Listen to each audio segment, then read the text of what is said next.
G'day legends, I hope that you're having a fantastic day and so far a fantastic week. Now, of course, a lot has happened since I last spoke to you. Of course, you can't get away from it. It's the election results, and we're going to talk about that in length. Now, it's not my place to talk to you about who or what internal policy shifts. That's not my wheelhouse. My wheelhouse is how this will affect then the war in Ukraine and some global relations and maybe some strategic partnerships as well. And that is what I want to talk with you about. But you can see suit and tie is back on, and I feel like we are back a little bit. Day by day, my brain is feeling better and better, but the stitches still have, well, they're dissolvable, but apparently they'll still take another week or two to dissolve, and they're pulling on the plate, the titanium plate that is inside my head. So that sucks. Now, I didn't get the best health news yesterday in my meeting with the neurosurgeon. I see my oncologist next week, but I'll update you in a separate video. No one wants to hear me whinge too much about that. So, of course, we saw the US election results. Something that we thought was going to be close has not been close at all. From my first slide here, Trump is currently sitting at 295 and Kamala at 226, but it is predicted and highly likely that Trump will end this with 312. A hell of a lot, and flipping a lot of states that people thought was going to be definitely blue. One thing I'll say about this: democracy. Democracy means accepting the result of which you may not like. This is what I see people all the time, whether it is X in power, Y in power, and people going, well, this isn't what we want. Yeah, that's how democracy works. It's the will of the people. And in a free country, you can then run for positions or influence positions and be voted in or voted out. The people who are unwilling to accept democracy, you are the ones who are preaching for dictatorship, totalitarianism, authoritarianism, just because you can't accept it. So there's votes I've been in that I don't like the result of, but if you want to participate in democracy, you have to participate in democracy. One thing, though, this has shown us is that results coming from polls from any of the mainstream media, we should have learnt this back in the day, but it's shown us again that these polls are about as useful as tits on a bull. But what it is showing us is that Americans are not happy with how things are going, and Americans want change. So we're going to go over that. We're going to go over how this affects Ukraine, how I believe the Kremlin will be seeing this, and Europe's response to this, and what ultimately will happen to the war.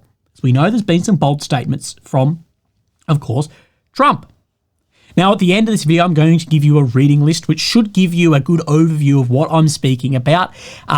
Some books, a hell of a lot. This video is all that compressed into 20 to 30 minutes. Now, also at the end of this video, because Australia could potentially end up in a very similar situation against a major nuclear power, I'm going to give my 2 cents about what I would be doing if I was the leader of Australia.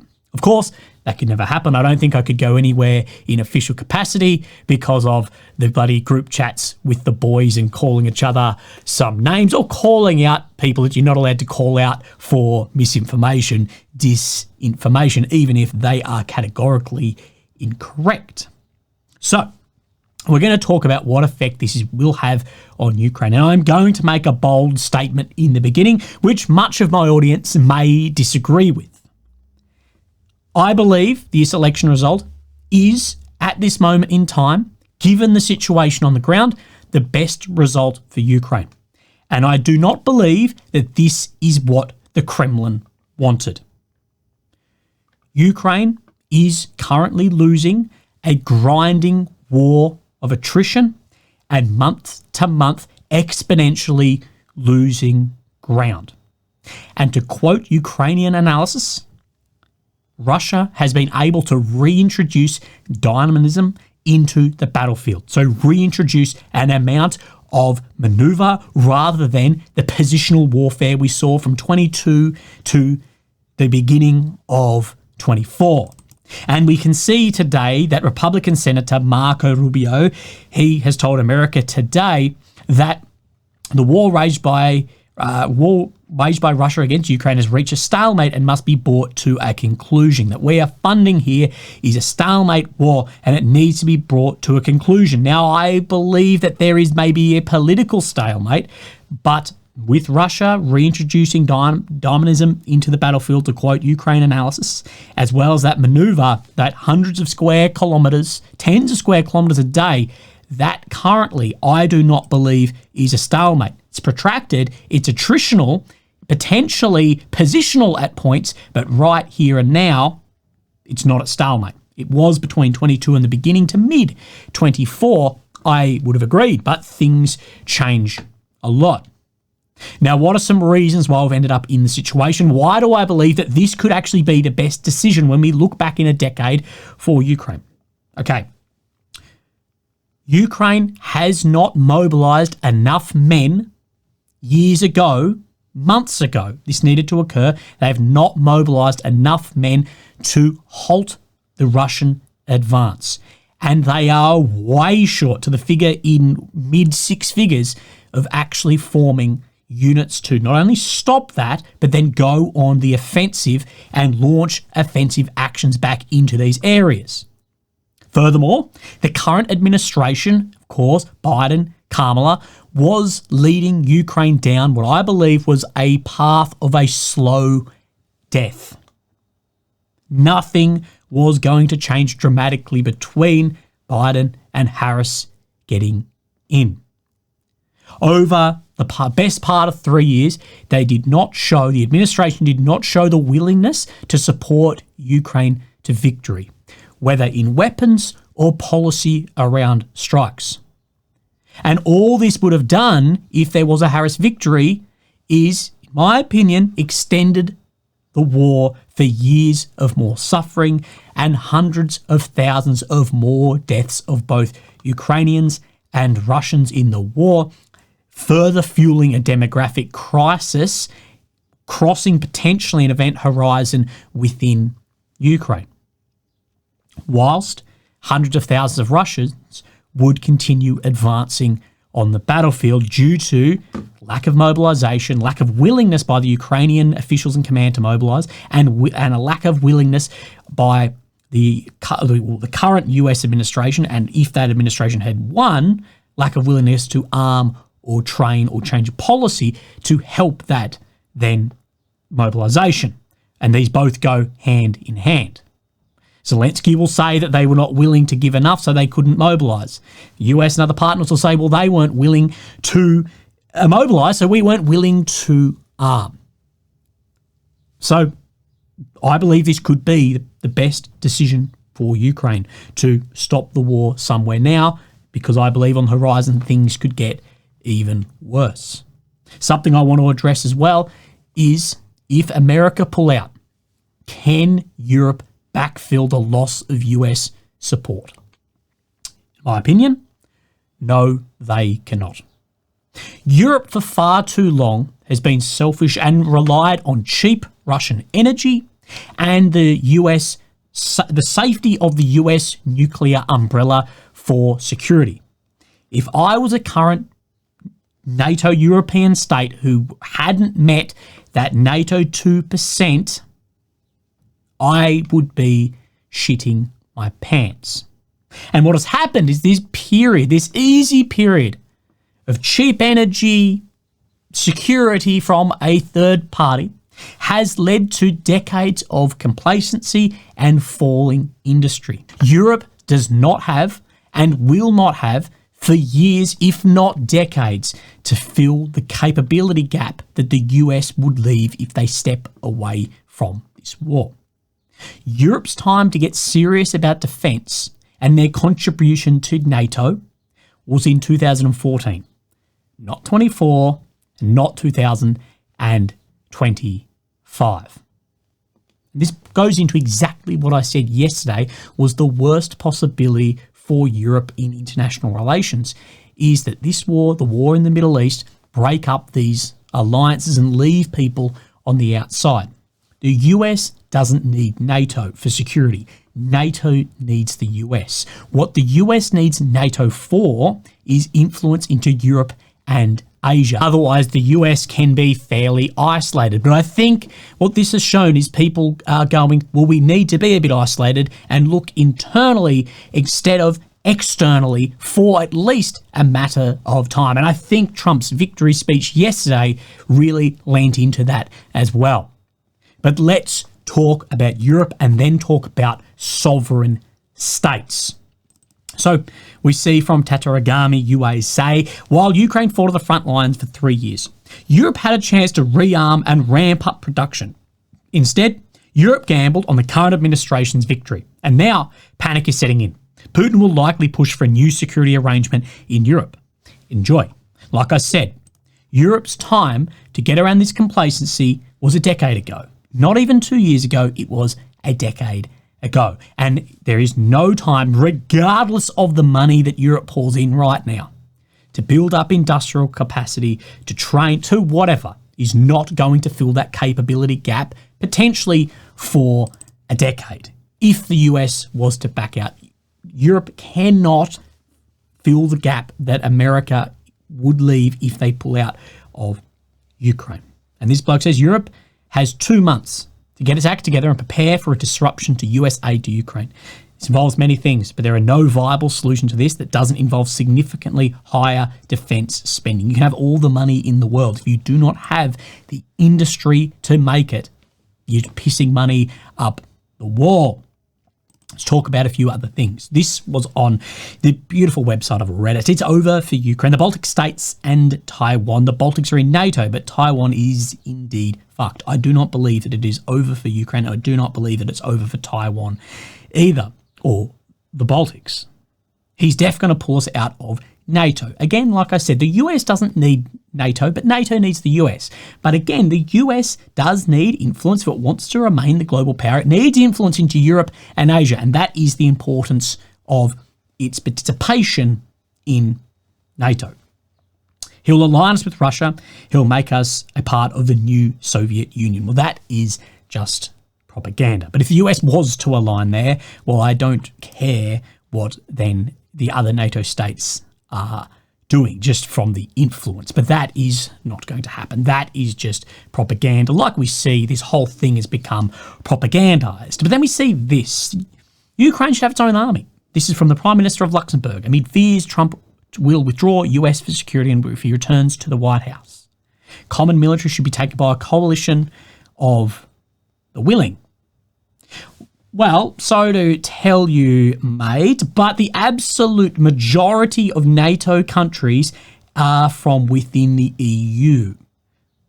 At the end of the day, NATO is, as far as numbers, EU, although 80% of the firepower is US. This is why Europe needed to not be complacent on energy from Russia or complacent on security from America for decades. Emmanuel Macron, of course the leader of France, has said, I've just spoken to Chancellor Olaf Scholz. We will work towards a more united, stronger and sovereign Europe in this new context by cooperating with the US and defending our interests and values. Again, you should never put all your eggs in one basket, especially with then a major power player like the US. And this goes back to, and we're going to refer to this later on, what Henry Kissinger said, that America has no permanent friends or enemies, only interests. We'll come back to that slide in a sec. But we need to talk about sovereign states. And I was reading something very interesting recently that said, realistically, there are only 3 sovereign states: America, China, and Russia. And this is due to nuclear power and influence. All other states forego some amount of sovereignty in order for coalition security. And I found that very interesting to think about. But again, into this century, this could be a major change as well. But as you'll know, Trump has vowed to end this war. And this means he has to end Russia's offensive. And if they don't, if Russia doesn't end that offensive, if it doesn't stop firing, then even more support will flow to Ukraine. And this is what I have said. that we know exactly how the next years of war would look like if Harris got in because of the years prior. And I believe that Ukraine would have died a slow death. This is why I believe the Kremlin actually wanted Harris in power. It was predictable. This is a thing with Trump. He is 100% one way or 100% the other. 100% one way of we're ending the war, stop the guns, concede land. But on the complete other side is you're not stopping the war, well, then we're going to increase arms massively. And it is, in my opinion, objectively true that Harris would not have exponentially increased the amount of arms, and the drip feed and supply would have continued. That's why I think this, when we look back, may have been actually the best outcome for Ukraine, given the situation on the ground, giving the mobilization and the drip feed of support. But if Putin and Trump negotiate a deal right now, it would 100% involve territorial concessions and very likely coalition, when I'm talking NATO, concessions also. But this is if Putin agrees to a deal with Trump. If Putin agrees to a deal with Trump, Ukraine has two options. To lose a hell of a lot more ground and men without US support, or also come to the table to try and get the best possible negotiated deal. One thing this does do is it does give the Ukrainian leadership a way out of this war and shift the responsibility away from themselves and onto the American administration, which I think is likely of what we will see. But let's break down some numbers. So Russia currently occupies 18.5% of Ukraine. This is about 11.1% more than it did in 2014. Remember, there was a major chunk taken back then. And I'm not saying this is right. I'm not saying this is just. But war is not who is right and wrong. It is who is left. And I think that if there is a concession of ground, if there has to be a negotiated settlement to make the guns fall silent, territorial concessions will be definitely part of that.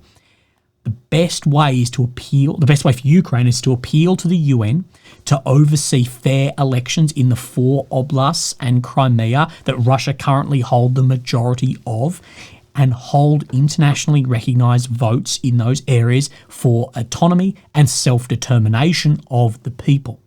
In the UN Charter, if you want to read on this, this is found in Chapter 11, the Declaration regarding non-self-governing territories. This is Article 73 and 74, and Chapter 12 of International Trusteeship System in Articles 75 to 85 as well. The biggest hiccup we would see in this, and something that we don't know the actual situation, is what is the situation within the Russian forces or the Russian Federation's economy. We've been told from very early days of this war that collapse of these both is imminent. And recently that rhetoric has shifted from the collapse was imminent to it's growing more powerful. So the question which you should be asking is, why would Putin agree to an end if his command see that manpower is Ukraine's greatest weakness?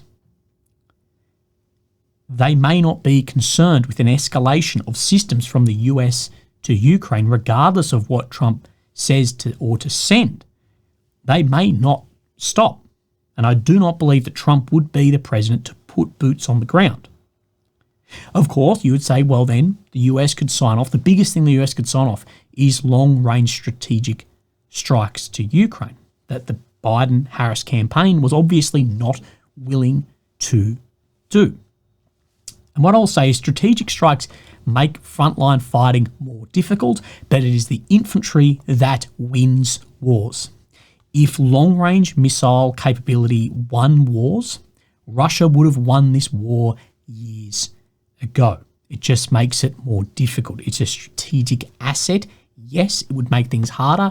Yes, it would make things more expensive. I agree on all of these points. But as far as influence on that line moving, it's still going to be the infantry boots on the ground where you need to win. But what this would do also is it's going to back Trump into a corner with his own supporters and his party. If the war doesn't end, because Trump has been saying we can end the war. And I believe, like I said before, that Trump, of all people, is the least likely here to actually deploy US forces into Ukraine. And like I said, if Russia see that Ukraine's biggest problem is manpower, they may not be that concerned with some level of policy shift, or they may say, if they came to the negotiating table of, well, we want significantly more out of this due to currently winning the war of attrition, both in manpower, industry, and other sectors as well. Now, these decisions, they shouldn't be made by one single person. The decisions internally here should be made by Ukrainians. Ukraine is because of Ukrainians, not because of one leader or one specific border. And what I believe is absolutely necessary is the introduction of democracy into Ukraine, with presidential elections being held, or at least a limited plebiscite in the government for a continuation of this war.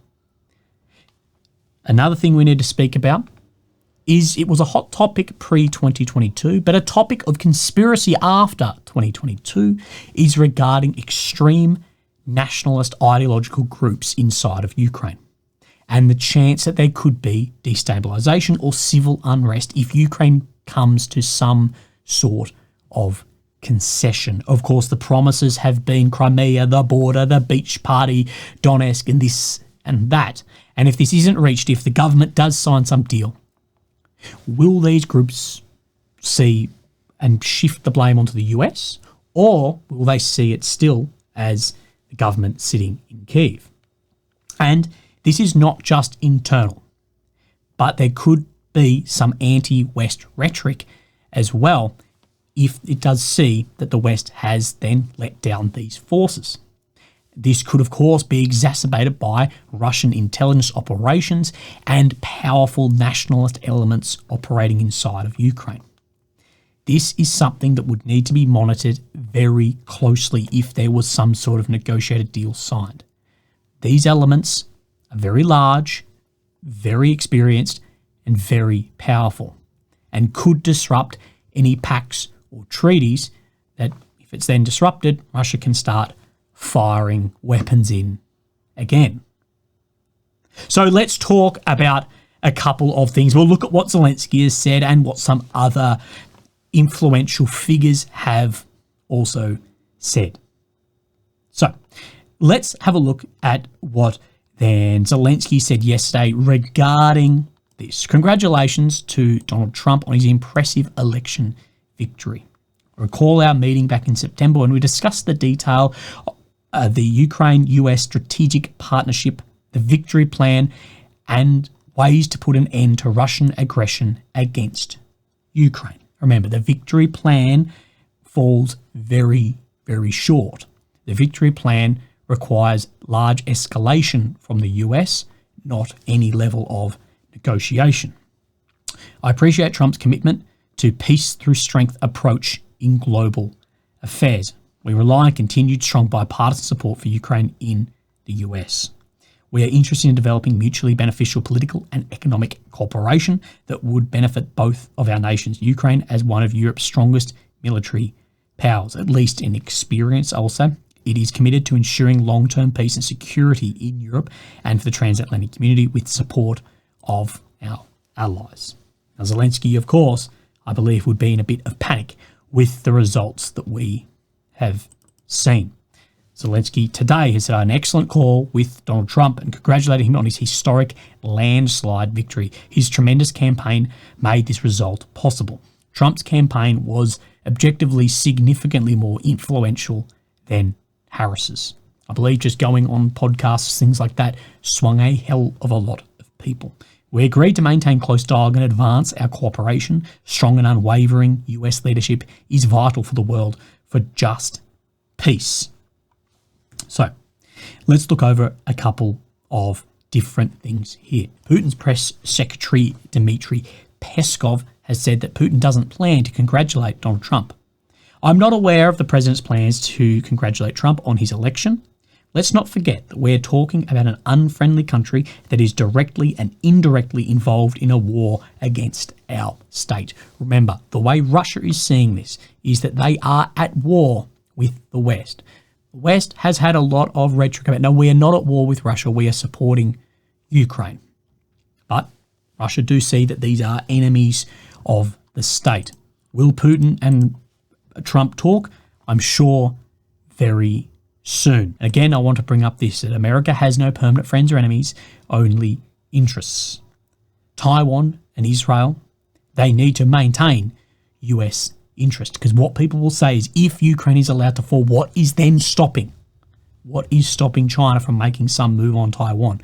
And this can really undermine the US's global standing and security guarantees and their reputation for these if the support is backed out from Ukraine. Now, of course, Israel has incredibly deep ties. That is not going anywhere.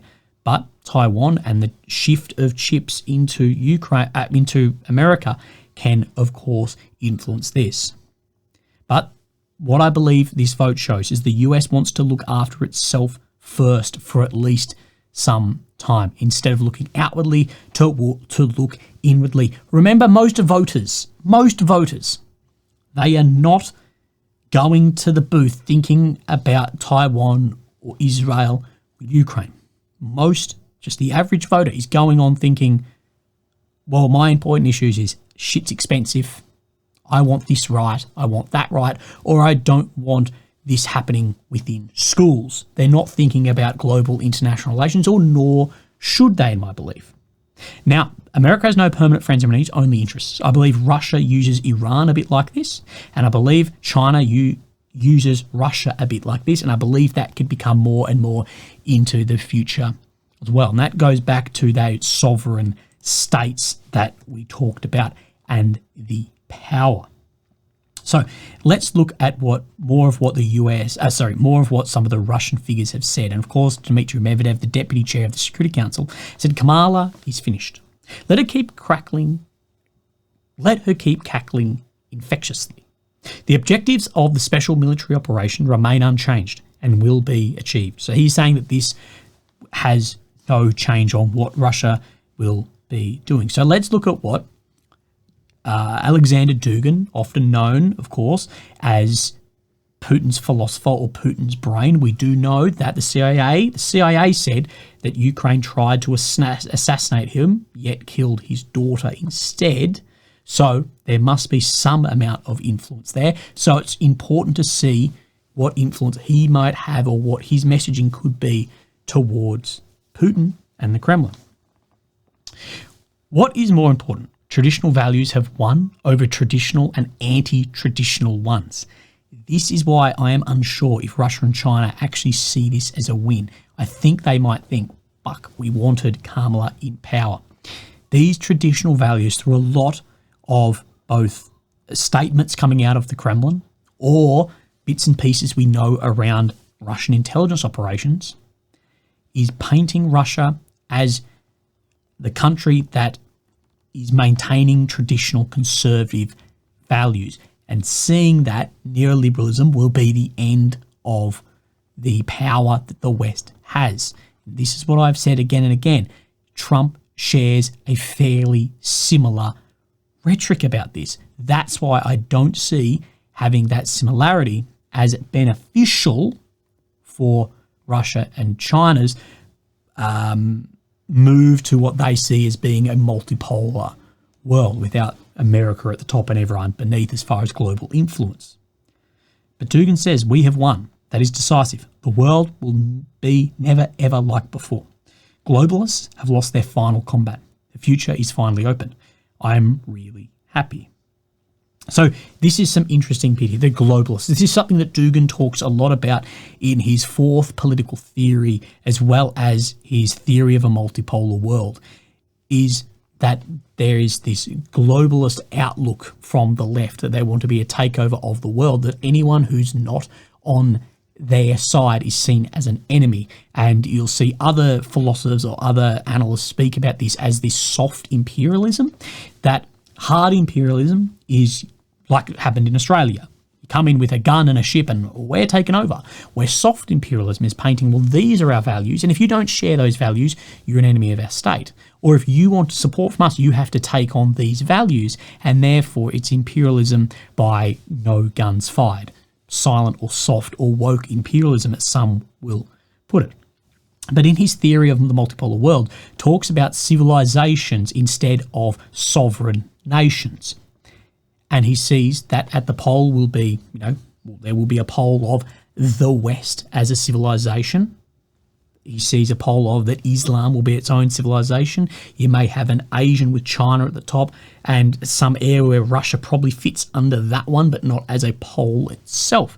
And that's very interesting too. But he saw, Dugin speaks a lot about that globalization was an enemy of that. And that's what was trying to be stopped. There's a hell of a lot of theory he has and views on that are, well, Pete, you shouldn't just discount something because you don't agree with it. See it, try and see what it is, and then either disagree or agree or take bits and pieces or at least try and open up your mind. Advisor to the head of the president of Ukraine, of course, Mikhailo Podolyak, said the US has made its choice. Perhaps it is time to rethink global strategies. Perhaps this time to realise that those who violate the rules, the terms of the political deal, global law, must be punished in some way. Perhaps this is the perfect time to finally punish the outcasts, provocateurs, the leaders of destructive alliances who have challenged the global leadership of the US. It goes into what we just spoke about and how other countries are seeing this. Perhaps it is time to reassure the world and return it to predictability and a future, with the US at the helm and everyone underneath. Dugin, in another post, said, now we have to rethink global strategy, how the world traditional circles should shape their common policy. We need to reintroduce our society's traditional values. Here, post-modernity meets pre-modernity.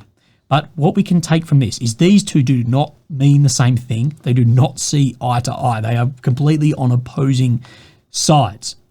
But what we can take from this is that both sides of the extreme, from Podolyak to Dugin, who are completely opposed in this, they see that there needs to be an international rethink of global strategies. So we may see some shifts here. The 20th century, in time, will be seen as the age of ideology. You have fascism, you have imperial states, you've got communism, and of course we have wars over this that then democratic capitalism won and led into the unipolar world of the 21st century. But I believe the 21st century in history may be looked back, and we're not going to see this, but it may be looked back at the age of political alliance changed and the death of unipolarity.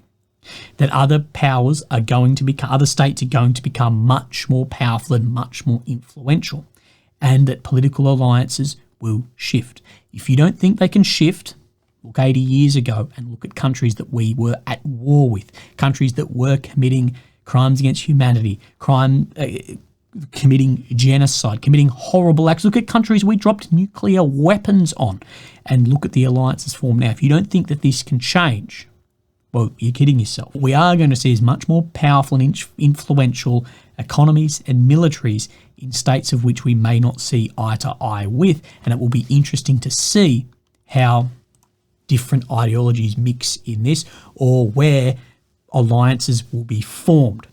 And like I spoke about yesterday, the most dangerous course of action for this war is there is some stepping away from some states in NATO who are in disagreement. I'd be very interested to see if there was like a blind test done in Eastern Europe, a blind test done in Russia, a blind test done in France, so Western Europe. Of course, moving more conservative as you go east. Where those Eastern European countries' values as far as en masse align with. Do they align one way or the other more so? and what influence will there be into the future. Be a very interesting time in this war, can be a massive fulcrum of this. So if Trump steps away, how will things look in other corners of the globe for a Russian victory? How will things look for American security guarantees for other states? How much can they rely on this? But if they continue to fund, what is going to be the outcome, and how will Trump's own supporters see him, and what is the US being pulled into? I don't know. Now, before I give you the reading list, I want to talk about if I was the Australian Prime Minister, what would I do? The first thing on the ticket that I'd be doing is running a plebiscite, running a vote, like we've had previously, to become a republic, to become sovereign stepping away from, of course, the UK. And I believe at this point in time, I think Australia would vote to become a republic. I think they would step away. My first point of order after that would be to gain nuclear weapons as the ultimate tool of deterrence before ending up in a situation where you are fully reliant on another state. Our security is too reliant on other areas. And again, these alliances can change. And at the end of the day, it's a bit of writing on a piece of paper. So I'd want as much sovereignty as possible, but backed by that ultimate tool of deterrence.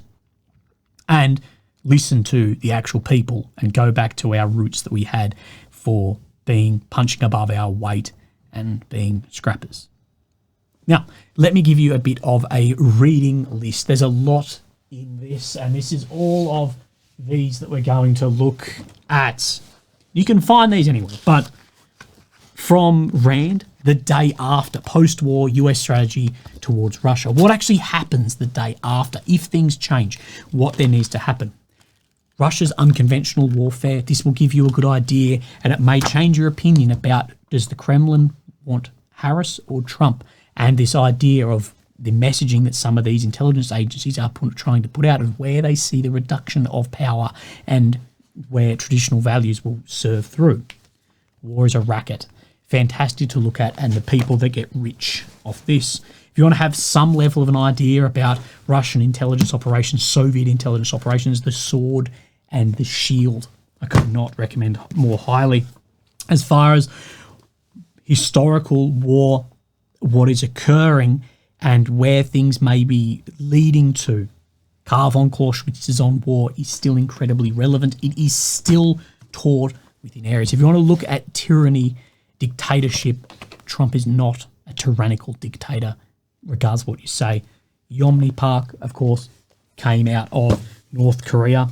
If you want to look at where different countries see the world leading, although many may hate him, Kissinger and World Order gives a good breakdown of China, of India, of other areas, to get an idea of how someone who you may not agree with see things, but I couldn't recommend more Christopher Hitchens' Hitch 22, just to get an idea of someone incredibly bright, incredibly well spoken about how he sees different things around the world, from Trotskyism to movements within the UK.